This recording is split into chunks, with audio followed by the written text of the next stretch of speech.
जब मैं छोटी थी मेरी फाइनेंशियल सिचुएशन जो थी फैमिली की वो उतनी अच्छी नहीं थी. You think female take steroids?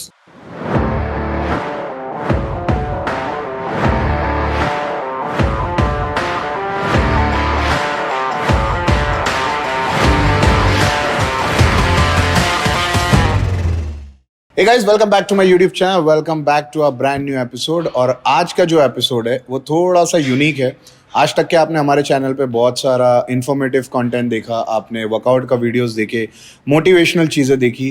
तो इसीलिए आप लोगों के लिए एक नया पॉडकास्ट सीरीज लाया हूं मैं, जिसका नाम है live to inspire. I am sure आपने इंट्रो में देख ही लिया होगा. और आज मैं आपको मिला रहा हूं हमारे सबसे पहले गेस्ट. और वो गेस्ट भी है पॉडकास्ट सीरीज के अंदर, और वो मेरी एक बहुत अच्छी दोस्त भी है. और थंबनेल पे शायद आपने उनका पढ़ ही लिया होगा, तो उसके बारे में हम डिस्कस करेंगे. To one and only Vaishali Boyar. Thank you so much. Vaishali Boyar, welcome to the show. Thank you sir. Thank you. How you feel?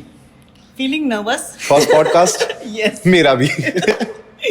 ठीक है. सो ज़्यादा हाय हेलो की बातें नहीं करते हुए, I directly straight come to the point कि I mean who's Vaishali Boyar. Like you know, मैं कंफ्यूज हूँ आज तक के. एक ट्रेनर भी है, एक एथलीट भी है, एक बिजनेस वूमेन भी है, और पता नहीं क्या. तो just give me a bit brief about Vaishali. What exactly you do? So long introduction मैं खुद का नहीं दूंगी, बट वैशाली बोयर इज एक स्मॉल टाउन से एक बड़े ड्रीम लेके आई हुई लड़की है जी. जिसके बड़े बड़े सपने हैं, and she is just trying to achieve them without compromising in her dignity. But कैसे मेंटेन कर लेते हो आप? ट्रेनर भी हो, बहुत सारे लोगों को, सेलिब्रिटीज को ट्रेन करते हो, मैंने देखा है. आप एथलीट भी हो. Congratulation, you just won third place in your category bikini, right? And congrats to George Farah as well, because you are train under George Farah. तो एथलीट, ट्रेनर, और आप मेरे नॉलेज में इंडिया की फर्स्ट वुमेन हो जिसने अपना supplement brand launch किया. तो ये आइडिया कैसे आया ब्रांड लॉन्च करने का? सो ये आइडिया ऐसे आया कि जब मैंने फिटनेस इंडस्ट्री में जब मैंने पहला कदम रखा और मैंने जब मेरी जर्नी स्टार्ट की, तब मुझे जो मेरे कोच है उन्होंने जब सप्लीमेंट्स लेने के लिए मुझे बोले, तो उस वक्त जैसे आपको पता है अभी जो फेक सप्लीमेंट्स मार्केट में आ रहे हैं. आपने एसओएस का नाम नहीं सुना शायद. तभी मैं नहीं थी ना, तभी अच्छा. मुझे उतना पता नहीं था आपके बारे में, आपके ब्रांड के बारे में. अभी एवरीबडी पूरी दुनिया जानती है आपके बारे में, आपके सप्लीमेंट्स के बारे में. सो उस वक्त मुझे उतना नॉलेज नहीं था, एंड जो भी सप्लीमेंट्स मैंने कंज्यूम किए उस वक्त उसमें ऐसी कुछ चीज़ें थी जो अनवांटेड, जो बॉडी में नहीं जाना चाहिए, वो गई थी. तो उस वक्त मैंने डिसाइड किया कि मैं खुद का सप्लीमेंट ब्रांड ओपन करूंगी, जिसमें मुझे पता है कि वो जेन्युइन है, मुझे पता है उसमें क्या है एग्जैक्टली, और मैं कॉन्फिडेंस के साथ मैं कंज्यूम कर सकूं, और मैं फिटनेस इंडस्ट्री को और जो एथलीट्स है उन्हें मैं सपोर्ट करने के लिए वो ब्रांड को मैं प्रमोट कर सकूं, और कॉन्फिडेंटली उन्हें मैं बता सकूं कि ये मेरा ब्रांड है, एंड उसमें कोई भी भेसल या उसमें कोई भी आप कॉन्फिडेंट के साथ वो कंज्यूम कर सकते हैं.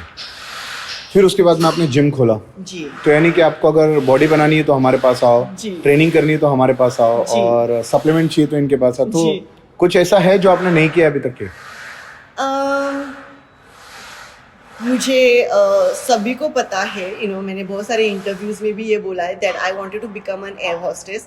सो वो मेरा एक सपना था. मैं ये पूछना वाला था कि जब इतना दिमाग लेके आप पैदा हुए हो, God is been so kind on you, तो ये एथलीट वाले जोन में कहाँ से आ गया? बिकॉज ये तो यार मेहनती लोगों का काम है. आप तो दिमाग से काम कर रहे हो और पैसे कमा रहे हो. वो वही है कि अभी भगवान ने ऐसा बोलते हैं ना कि जो डिफिकल्ट चीज़ें जो होती है वो स्ट्रांग लोगों के साइड में दी जाती है. तो आई थिंक वो मेरे लिए मेरी डेस्टिनी में वो नहीं था कि मैं एयर होस्टेस बनूं. और एथलीट बनना कितना डिफिकल्ट है. जितने भी लोग मुझे सुन रहे हैं, जितने भी व्यूअर्स मुझे सुन रहे हैं, और एथलीट जितने भी मुझे सुन रहे हैं, उन्हें पता है कि एथलीट बनने के लिए कितने हार्डवर्क, डिसिप्लिन, डेडिकेशन चाहिए. और आई थिंक मैं इसके लिए बनी हूँ, और यही मेरी डेस्टिनी में लिखा हुआ था. नाइस. तो अभी आपने शो खेला, you got the bronze medal. अब व्हाट्स नेक्स्ट प्लान? हाँ, सो नेक्स्ट प्लान तो फ़िलहाल मुझे मैं अभी कोई शो मैंने प्लान किया नहीं है. मुझे मेरे बिजनेस पे फोकस करना है बिकॉज प्रेप करना is not a easy task. जब मैं प्रेप कर रही थी तो एटलीस्ट एक एथलीट को स्टेज रेडी फिजिक बनाने के लिए 3 से 4 महीना स्टार्ट करना पड़ता है. ऑब्वियसली उसके पहले की जर्नी जो है 3-4 साल या सबकी अलग अलग जर्नी है.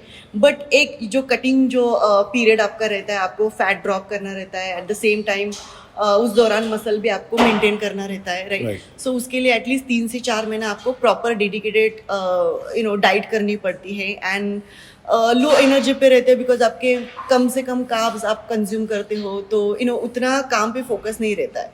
सो लास्ट 3 मंथ्स मैंने मेरे बिजनेस में बहुत कम मेरा ध्यान था. थोड़ा कम पैसे कमाए आपने. थोड़े से कम पैसे कमाए इन्होंने, वैसे बहुत ज्यादा कमा रहे थे, अब थोड़े कम कमाए. सो अभी मैं सोच रही हूँ कि थोड़ा बिजनेस पे ध्यान दूँ. थोड़ा सा I will ask you a question. जो एक लोगों का माइंडसेट रहता है, दिमाग में एक क्वेश्चन रहता है कि यूजुअली क्या होता है, this is no disrespect, no offence, but usually क्या होता है कि मैं भी इन्फ्लुएंसर हूँ, तो जब हम compete करने के बाद हम इन्फ्लुएंसर बन जाते हैं, ब्रांड एंडोर्स करते हैं, और फिर उसके बाद में हमें जब अपॉर्चुनिटी मिलती है तो हम बिजनेस स्टार्ट करते हैं, या कोई लोग नहीं कर पाते कुछ डर के रीजन या उनके अपने पर्सनल रीजंस, उनकी अपनी चॉइस होती है. बट आपको मैं 2018 आई गेस 2018 में मैं जब मिला था, when Vaishali Boyer was just a beginner, just यानी कि उसको शायद कोई जानता ही नहीं था. उसके बाद में मैंने आपकी ग्रोथ देखी. I have never seen you with couple of different brands. I think 1 या 2 ब्रांड के साथ मैंने आपको देखा और डायरेक्टली आपने धमाका फोड़ दिया. मैं बोला यार, लड़की होके कर सकती है तो लड़की होके तो कर ही सकते हैं. नहीं, it's an inspiration for me, क्योंकि बहुत सारे मेल एथलीट्स है, मेल इन्फ्लुएंसर है जिन्होंने अपना सप्लीमेंट ब्रांड लॉन्च किया. किसी के चल जाते हैं, किसी के 2-3 महीने में बंद हो जाते हैं, किसी के स्ट्रगल करते. I mean, everybody is working hard, God bless them. But आपने ये जो चालू किया, तो what was your mindset कि मुझे इन्फ्लुएंसर नहीं बनना है, मुझे खुद का ब्रांड चालू करना है? How challenging it was? सो ऐसा नहीं है कि मुझे इन्फ्लुएंसर नहीं बनना है, बट इट जस्ट दैट मुझे उस ब्रांड में बिलीव करना है. लाइक अगर ब्रांड अच्छा है और मैं दिल से उस ब्रांड में बिलीव करती हूँ तो डेफिनेटली मैं वो ब्रांड प्रमोट करती हूँ. ऐसे बहुत सारे प्रोडक्ट्स हैं जिसमें मैं बिलीव किया है, मुझे लगता है कि वो नॉलेज इंडस्ट्री में पहुँचना चाहिए, लोगों तक पहुँचना चाहिए. तो डेफिनेटली मैं वो, अगर मुझे वो स्पॉन्सर्स करे, मुझे पे करे या नहीं करे, आई डोंट हेजिटेट. मैं डेफिनेटली वीडियोज़ बना के मैं इंस्टाग्राम पे मेरे प्रमोट करती हूँ. एंड रही बात मैं like what was your another question, like रही बात कि आपने खुद के ब्रांड की. हाँ, खुद का ब्रांड, यानी कि एक होता है ना कि यार बहुत रिस्की है. सी देखो, आज आप देखो, मेरे हिसाब से मुझे नहीं लगता, मैं गिन भी सकता हूँ इतनी सप्लीमेंट ब्रांड है ना. और जब से ये इंपोर्ट मार्केट का इशू हुआ है, रॉ मटेरियल एक्सपेंस हुए, तो most of the people are shifting to Indian market. और आपका सप्लीमेंट ब्रांड लॉन्च करना और एक उतना बड़ा रिस्क उठाना कि जहाँ पे आप इजीली महीने का एक चेक उठा सकते थे कोई भी ब्रांड से कि मुझे हर महीने इतना दे दो और ठीक है, मेरा काम हो गया, मैंने 2 पोस्ट 6 पोस्ट डाल दिए, बिजनेस हो या ना हो.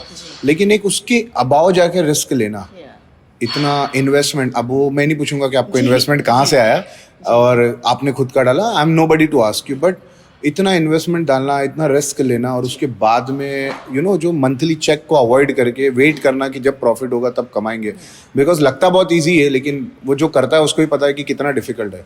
तो ये चैलेंज क्यों लिया आपने? आई मीन एक, बिकॉज ये ना, मैं चाहता हूँ कि ये आपकी ज़बान से लोग सुने तो उनको एक इंस्पिरेशन भी मिल सकता है कि they can also start something like you did. Okay, so मैं ये थोड़ा सा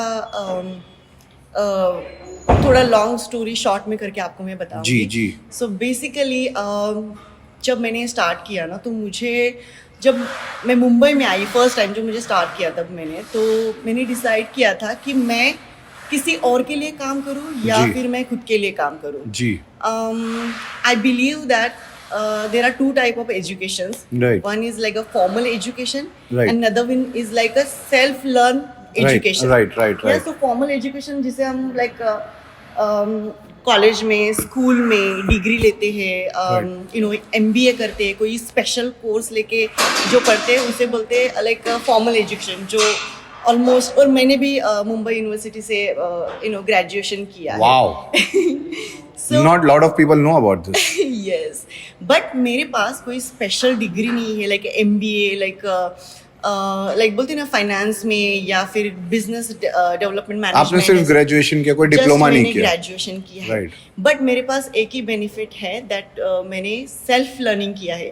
सेल्फ लर्निंग इसके लिए मैं बोलूँगी आपको, बिकॉज जब मैं छोटी थी, मेरी फाइनेंशियल सिचुएशन जो थी फैमिली की, वो उतनी अच्छी नहीं थी, एंड उस दौरान मेरे पेरेंट्स के पास एक ही सिर्फ लाइक हमारे पास एक ही ऑप्शन था, सस्टेन करना। जो भी सिचुएशन हमारे लाइफ में आ रही है, वो सिचुएशन को किस तरह से टैकल करके, बट किस तरह से आई एम हम, sorry I am Yeah. Cutting you, but I think ये कन्वर्सेशन बहुत ज़्यादा लंबी चलने वाली है, तो मुझे लगता है कि अगर ये वीडियो बहुत ज़्यादा लंबी हो गई तो हम इसको 2 पार्ट में रिलीज करेंगे, बिकॉज जी।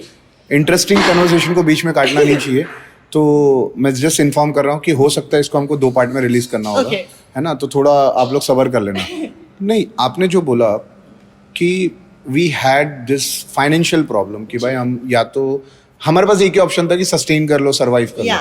आपको नहीं लगता है कि 90% of our fitness community people, like जो हमारी फेटर्निटी में लोग हैं, सारे वही जोन से आए? I mean Yeah. मैं भी उनमें से एक हूँ। जी, तो ऐसा एक वो स्पार्क होना चाहिए। हर कोई, आप जितने की भी यानी कोई आपने कभी देखा है कि अंबानी सन इज कम्पीटिंग ऑन स्टेज? कोई आपने देखा है कि भाई ये बहुत बड़े? मुझे नहीं लगता है कि 0.1% से ज़्यादा लोग होंगे जिनका फाइनेंशियल बैकग्राउंड बहुत ज़्यादा अच्छा था। बाकी जहाँ तक मेरी नॉलेज है सब नीचे से आए, बट वो एक माइंडसेट कैसे आया, मेरा वो पूछने बट वाला। वही है ना, वो माइंडसेट, आप कितने स्ट्रगल कर रहे हो आपके लाइफ में, और उस एनर्जी को, उस स्ट्रगल को, आप जो स्ट्रगल कर रहे हो उस दौरान जो आप सीखते हो, और उस सीख को आप कैसे चैनलाइज करते हो आपके रियल लाइफ में, दैट इज मोर इम्पोर्टेंट। तो इफ अगर आप एक एथलीट भी हो और आप एक बिजनेस वुमेन भी हो, जी। ठीक है, तो अब ये दोनों में मैं अगर आपके पास में एक ऑप्शन रख दूं, you have to choose one thing, which one you will choose and why? I think मैं दोनों में लाइक चूज नहीं कर सकती। नहीं, ये दोनों ये वो जिंदगी का वही स्टेज है आपका, जो था ना ऑप्शन एक ही है। हाँ, तो आपके पास यहाँ पे भी सिलेक्शन एक ही है। Okay. तो क्यों सिलेक्ट करोगे और उसके यानी कि कौन सा करोगे और क्यों? मैं एज अ बिजनेस पर्सन मैं सिलेक्ट करूंगी, और क्यों मैं आपको ये भी बोलूंगी जी। बिकॉज एक सर्टन एज तक मैं शो कर सकती हूँ जी। मैं सर्टन एज तक मैं compete कर सकती हूँ, बट उसके बाद क्या, उसके बाद मेरी फैमिली है, जो मुझे उनको फीड करना है, मुझे पैसे कमाने हैं। बिकॉज अगेन एंड अगेन मैं उसी टॉपिक पे आ रही हूँ, बिकॉज वो रियली मेरे माइंड में कहीं तो वो होता है, ब्लॉकेज बैठ वो गया है, होता है, हाँ। कि जो भी मैंने स्ट्रगल मेरी लाइफ में, प्रीवियस लाइफ में जो भी मैंने स्ट्रगल सहा है, लाइक बेसिक राइट्स के लिए मैंने फाइट किया है, लाइक Right. अन्न वस्त्र निवारा एंड एजुकेशन, लाइक फूड, रहने के लिए जगह, एजुकेशन एंड व्हाट, अन्न वस्त्र निवारा। या सो मैं भी थोड़ा जानता हूँ मैं भी, हाँ। मराठी में इतना फ्लुएंटली आया, इंग्लिश में थोड़ा सा दड़बड़ नहीं, कोई बात नहीं, Yeah. मैं भी तो महाराष्ट्रन का ही हूँ। आई मीन मेरे आधार कार्ड पे भी महाराष्ट्र ही लिखा है, तो मुझे समझ आ जाता है, और आई एम श्योर बहुत सारे लोगों को समझ में आ जाएगा कि व्हाट यू आर सेइंग। नहीं, वो होता है जब आप वो बिलीव भी बोल रहे हो ना, तो आप इतना दिल से बोल रहे हो कि वो इंसान को लगता है कि you are actually believing in it. Yeah. वो जो वर्ड्स में तासीर होती है ना, वो आपकी दिख रही है। बट इट्स कमांडेबल कि जो आपने रिस्क उठाया, you are self made, you did that, it's amazing. आपने बहुत अच्छी चीज़ बोली कि मेरी फैमिली को भी मुझे फीड करना है, उनका भी ख्याल रखना है। तो आपको क्या लगता है कि जो अभी की फीमेल एथलीट्स है, स्पेशली इन इंडिया, तो what mistake they are doing according to you? I mean you can name it if you are comfortable. तो आपको लगता है कि इनको शायद ये कर लेना चाहिए, या शायद वो कर लेना चाहिए, या ये सही कर रहे हैं, ये तो व्हाट यू थिंक कि हमारे फीमेल एथलीट क्यों अभी तक, because we have lot of pros, but अभी तक के वो किसी का हाइप इतना अभी तक के बना नहीं। आपने देखा होगा, जैसे यूजुअली एक लड़की है, उसका नाम था एंजेलिना सागरा, if I am not wrong. Yes, right. तो इंडिया में भी उसकी हाइप थी। जी। तो ऐसी हमारे इंडिया में कोई फीमेल अभी तक कि मैंने मेरी नज़र में देखी जिसकी हाइप वो लेवल की सिर्फ इंडिया में ही हो। तो आपको क्या लगता है, what is where they are we are lacking? जितने भी मैं इन्फ्लुएंसर्स या जितने भी मैं सोशल मीडिया पे जो एथलीट्स, इंडियन एथलीट्स, जो यंग न्यू कमर्स जो आ रहे हैं इंडस्ट्री में, उनको मैं अगर देख रही हूँ, तो मुझे ऐसा लगता है कि कहीं ना कहीं वो अपनी पर्सनल लाइफ कहीं ना कहीं वो भूल रहे हैं. Okay. लाइक जो हमारे कॉमन कोच है गुरु जॉश फरा, जी. सो उनका ये कहना है कि बॉडी बिल्डिंग के अलावा भी एक लाइफ है. Yes, there is life after bodybuilding, yes. जिसे आपको फुल फ्लेज जीना चाहिए. सो मैंने जितने भी मैं एथलीट देखती हूँ इंस्टाग्राम पे या सोशल मीडिया पे, मैं देखती हूँ कि उनकी वो पर्सनल जो लाइफ है, पर्सनल जो रिस्पॉन्सिबिलिटीज़ है towards their family, towards their professional life, वो कहीं ना कहीं वो लैक करे. सिर्फ workout body building I mean ये नहीं करना चाहिए. आपको ओवरऑल एक पैकेज बनना चाहिए. आपको ओवरऑल सारी रिस्पॉन्सिबिलिटीज़ है, आपको 100% कहीं ना कहीं देना चाहिए. एंड आई गेस बोलना नहीं चाहिए, शायद थोड़ा कंट्रोवर्शियल हो जाएगा, बट जो नहीं, if you are confident about it, you can go ahead. थोड़े यंग क्राउड जो है, जो यंग एथलीट जो है, जो न्यू कमर्स जो है, थोड़ा इनपेशेंट हो जाते हैं. लाइक अभी ओलंपिया हुआ इंडिया में, राइट? सो जो नए एथलीट जो देख रहे हैं स्टेज पे, उन्हें नहीं पता चलता है कि कितने सालों का हार्डवर्क लेके एथलीट्स स्टेज पे खड़े. उन्हें ऐसा लगता है कि ओके मैं 3-4 महीने या 5-6 महीने में वर्कआउट करके मुझे भी स्टेज जैसी बॉडी बनानी है, मुझे भी स्टेज पे आना है, and for that they try to take shortcuts. So वो नहीं होना चाहिए, मुझे ऐसा लगता है. You think female take steroids? Just be honest. I mean, if you are comfortable, I think so. you think they just take it or they abuse it? Depend on their coach, but मैंने ऐसा personally कहीं देखा नहीं है. मैंने किसी को abuse करते हुए देखा नहीं है, but I can tell looking at their face, looking at their body structure, looking at their muscles, I can tell. Like मुझे ऐसा लगता है कि So how many? If I'll give you 10 athletes, जी, 10 competitive athlete in any show, yes, not just amateur Olympia, IHF, Shirukula, no, any show आप जब देखते हो, तो अगर 10 फीमेल एथलीट खड़ी है, तो आपको क्या लगता है कि सारी की सारी ने पीईडी लिया है, या उसमें से कितने लोगों ने लिया है? What you think? मुझे लगता है ऐसे कि एग्जैक्ट नंबर तो नहीं मैं बोल सकती, बिकॉज ऑब्वियसली हर वक्त स्टेज पे डिफरेंट Average. हाँ, एवरेज मुझे ऐसा लगता है कि at least out of 10 7 to 8 females. 7 to 8 females. मुझे So that means बॉडी देख के मुझे almost 70-80% female are taking it. Is it safe according to you?